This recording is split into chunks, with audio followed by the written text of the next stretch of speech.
पूर्व मंत्री दीपक जोशी ने हम तो डूबेंगे सनम तुमको भी ले डूबेंगे वाली कहावत को नए ढंग से आगे बढ़ा दिया है।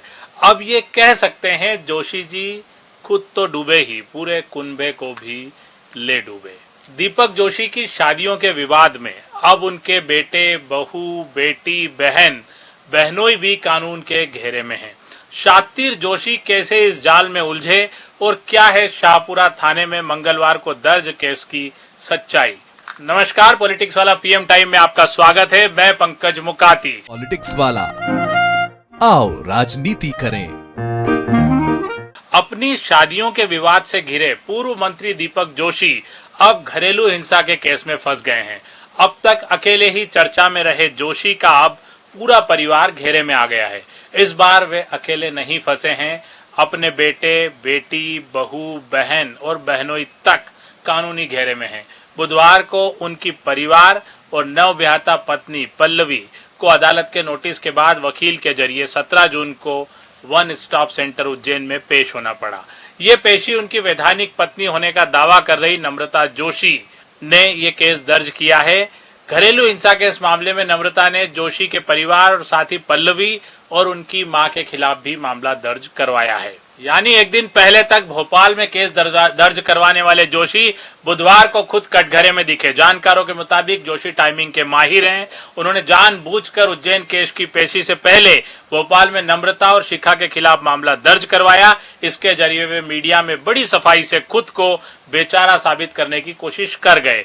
जानकारों के मुताबिक प्रदेश के पूर्व शिक्षा मंत्री दीपक जोशी बड़े शातिर निकले। एक दिन पहले जोशी जी ने खुद को पीड़ित बताते हुए थाने में आवेदन दिया था। कहा था उनके खिलाफ दुष्प्रचार किया जा रहा है, उनको बदनाम किया जा रहा है। इस मामले में 17 जून को पल्लवी जोशी, उनकी माताजी मंजू और दीपक जोशी के बेटे जयवर्धन, बहू श्रद्धा, बेटी जूही और बहन प्रभा और बहनोई राजेंद्र दुबे आरोपी हैं। बताया जा रहा है कि पल्लवी और उनकी माताजी मंजू सक्सेना अदालत में दिखी, जबकि दीपक जोशी बड़ी देर तक बाहर गाड़ी में बैठे रहे। नम्रता ने दीपक के खिलाफ घरेलू हिंसा प्रकरण MJCR 626/2026 दर्ज किया है, जिसके तहत 17 जून 2026 को दीपक जोशी को वन स्टॉप सेंटर में पेश होना था।